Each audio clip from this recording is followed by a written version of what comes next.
Hi hello నేను మీ స్వప్నాని. ఈరోజైతే గోంగూర chicken pulao చేశాను. చాలా అంటే చాలా బాగుంది. ఇది చాలా ఈజీగా సింపుల్గా చేసుకోవచ్చు. అందులో నేను కుక్కర్లో చేశాను. చాలా సింపుల్గా అయిపోయింది.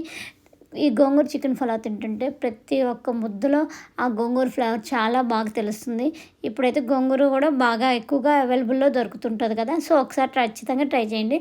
ముందుగా ఒక 1/2 కిలో చికెన్ తీసుకొని అందులో పసుపు, ఉప్పు, కారం, కొంచెం ఆయిల్ వేసుకొని, కొంచెం అల్లం వెల్లుల్లి పేస్ట్ వేసుకొని బాగా కలుపుకొని మ్యాగ్నేట్ చేసుకొని ఫ్రిడ్జ్లో ఒక 1/2 అవర్ వరకు ఉంచుకోవాలి.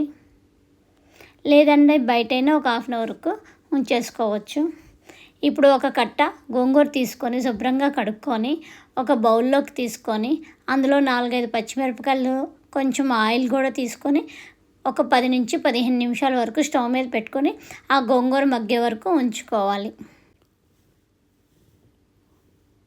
ఒక 10 నిమిషాల తర్వాత చూడండి, గోంగూర బాగా మగ్గింది కదా. ఇప్పుడు వీటిని చల్లారి పెట్టుకొని మిక్సీ జార్లో పెట్టేసుకోవాలి. పచ్చిమిర్చి, గోంగూర బాగా చల్లారిన తర్వాతే మిక్సీ పట్టుకోండి, లేదంటే వేడికి అది మిక్సీ జార్ పైకి తన్నేసిద్ది. ఇప్పుడు కుక్కర్లో కొంచెం ఆయిల్ తీసుకున్నాను, కొంచెం నెయ్యి ఆప్షన్, కానీ నెయ్యి వేస్తే చాలా కమ్మగా ఉంటుంది. పలావ్ దినుసులు ఉన్నాయి కదా, అవన్నీ వేసేసుకోవాలి. షాజీరా, చెక్క, లవంగాలు, మిరియాలు, యాలకులు, పలావ్ దినుసు అన్నీ సంబంధించిన అన్నీ వేసుకోవాలి. 4-5 పచ్చిమిర్చి చీలికలు, ఉల్లిపాయ ముక్కలు సన్నగా కట్ చేసుకొని వాటిని కూడా కొంచెం బ్రౌన్ కలర్ వచ్చే వరకు వేయించుకోవాలి. ఇప్పుడు ముందుగా మనం మ్యాగ్నేట్ చేసాం కదా, ఆ చికెన్ కూడా వేసుకొని కొంచెం సేపు వరకు మగ్గనివ్వాలి. చికెన్ని ఒక 10 నిమిషాల వరకు జస్ట్ మూత అలా పెట్టుకొని చికెన్ అయితే మగ్గనివ్వాలి. మనం ముందుగానే మిక్సీ పెట్టుకున్నాం కదా గోంగూర పేస్ట్ని, దాన్ని ఇప్పుడు మొత్తాన్ని వేసుకోవాలి.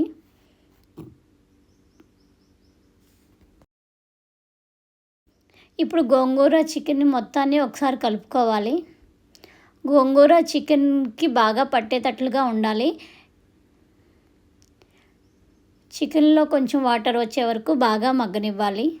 వాటర్ అనేది పోయకుండా జస్ట్ మూత అలా పెట్టుకొని ఒక 10 నుంచి 15 నిమిషాల వరకు మగ్గనివ్వాలి. చూడండి, ఆయిల్ వరకు పైకి తేలుతుంది కదా. ఆల్మోస్ట్ చికెన్ కూడా 50-60% ఉడికింది. ఇప్పుడు మొత్తాన్ని ఒకసారి కలుపుకోవాలి. కొంచెం ధనియాల పొడి, చికెన్ మసాలా పొడి మొత్తాన్ని కలుపుకొని, గోంగూర కొంచెం పుల్లగా ఉంటుంది కాబట్టి ఇంకొంచెం కారం అయితే వేస్తున్నాను.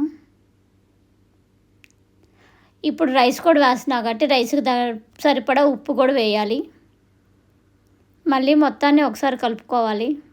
మనం రైస్ ఎంత కడిగి పెట్టామో దానికి 1కి 2 గ్లాసుల చొప్పున వాటర్ పోసుకోవాలి. కొంచెం కొత్తిమీర, పుదీనా కూడా మొత్తం వేసుకోవాలి.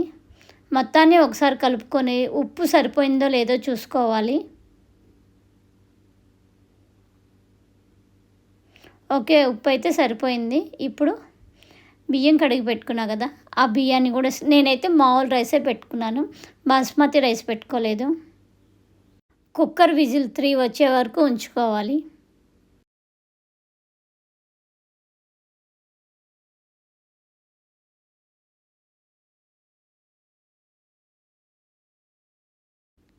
త్రీ విజిల్స్ అయిపోయినాక కుక్కర్ విజిల్ మొత్తం పోయే వరకు ఉన్న తర్వాత మూత తీసుకొని చూడండి, ఎంత గ్రీన్గా ఎంత కలర్ఫుల్గా ఉందో కదా. చాలా అంటే చాలా బాగుంది. చాలా ఈజీగా సింపుల్గా. ఎప్పుడు చికెన్ని ఒకే విధంగా కాకుండా ఇలా కొంచెం వెరైటీగా chicken rice, cooker chicken pulao అలా చాలా వెరైటీగా చేసుకోవచ్చు. ఇప్పుడైతే ఖచ్చితంగా ఈ వీడియో చూసిన తర్వాత ఖచ్చితంగా ఒకసారి గోంగూర చికెన్ పలావ్ని అయితే ట్రై చేయండి. వీడియో నచ్చినట్టయితే లైక్ చేయండి, ఛానల్ని సబ్స్క్రైబ్ చేయండి. Thank you for watching video.